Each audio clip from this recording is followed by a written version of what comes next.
Flanked by the church, the rectory, and the people's homes, stands the inn.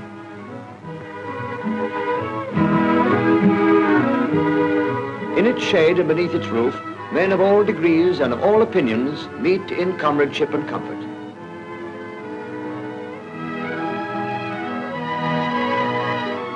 Walk through any English market town and you'll find the inn at the center of its life. On market day, the people from the country around meet there to discuss the trend of prices, their children's health, and their home affairs. It's the same in the villages. When the sun warms the earth, they sit outside and watch the world go by.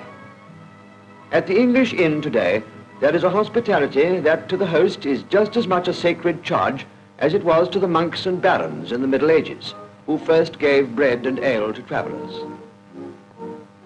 Often the only sanctuary in out-of-the-way parts, the monasteries had a lodge open to pilgrims and other wayfarers.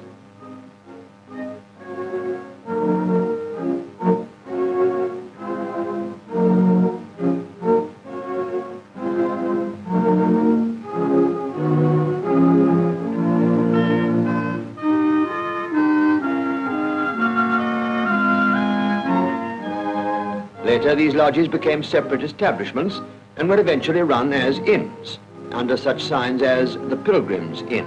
One example of monastic origin is the Bull, which gets its name from the papal bull, or bill, not the animal. These inns of England have seen history happen in their yards. Pilgrims and warriors have trodden their stairways. Here, medieval knights refreshed themselves on their journeys to the Crusades to fight under the banner of St. George. The inns have preserved much of England's architecture. The early inn has preserved some of the finest carvings and treasures.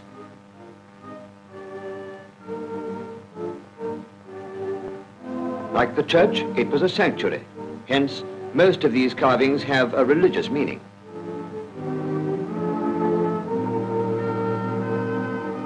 Side by side with the monastic inns grew the royal inns, which were used by the king's servants when traveling in the Middle Ages. A house in each village was selected for their accommodation. These too in time became commercial inns under such ancient signs as the Crown. Later, the inn yard was used by the postboy as a link between villages and hamlets. The mails in turn were carried by stagecoach further afield, and today much of our civilization can be traced back to these earlier forms of communication which centered round the inn.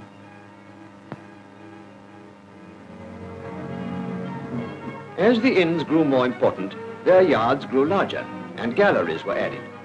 These formed a convenient theatre for strolling players, who often used the inn for refreshment after their performance. By the beginning of the 19th century, coach travel had become more popular, and the tavern was used as a coaching station. There, luggage was assembled, and passengers would be taken aboard prior to the long drive across the English countryside.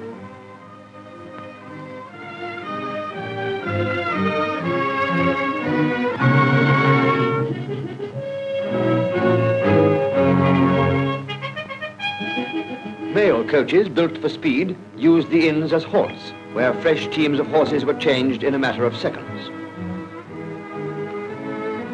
Today, beneath the sign of the old coach and horses, you will find bicycles. While on the road, cars pass old toll gates, where once fees were collected for the upkeep of the main road. When the railway brought speed to industrial England, it also brought the new railway taverns. You'll also find the inn on the banks of the English waterways, our oldest transport routes. The cargoes which float past have changed with the centuries. Sail has given way to steam and the petrol motor. The inn signs themselves reflect a great variety of topical humor, interests, sports, and history. The load of mischief, a dig at the nagging wife. The volunteer, from the days when warfare was more casual. The White Hart, crest of King Richard II. England's St. George fighting the dragon. And England's St. George refreshing himself afterwards. The Six Bells with its two meanings. The row barge to remind us of more leisurely days and the cross-handed highwaymen of when our roads weren't so safe, the fighting cocks, memories of an old English sport, and the airmen to bring our inn signs right up to date. Travel along the English road today and you'll find the modern inn, there to refresh all travellers according to their means. Its appearance and amenities differ widely from the village tavern, but its roots are the same. It merely reflects the temper and taste of a new and swifter age.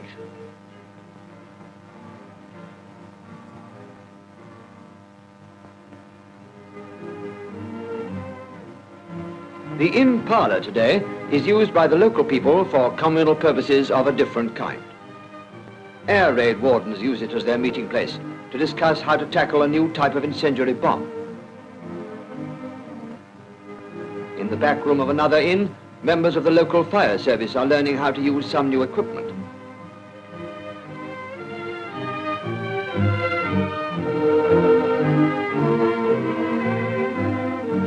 And all over the country, people come once a week to their local tavern to pay their small contribution into the war savings group.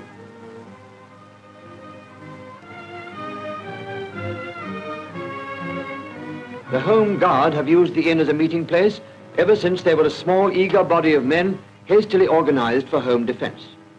Today, well armed and trained, the inn is still their meeting place. The inn has changed very little in appearance and hardly at all in its amenities. The contents of its cellar are not so expensive, but quite adequate for this less indulgent age. Oliver Goldsmith wrote of the inn that it was a place where grey-beard mirth from smiling toil retired, where village statesmen talked with looks profound, and news much older than their ale went round. Rich and poor, young and old, the English inn has housed them all and greets them still. For hospitality, tolerance and companionship are ageless.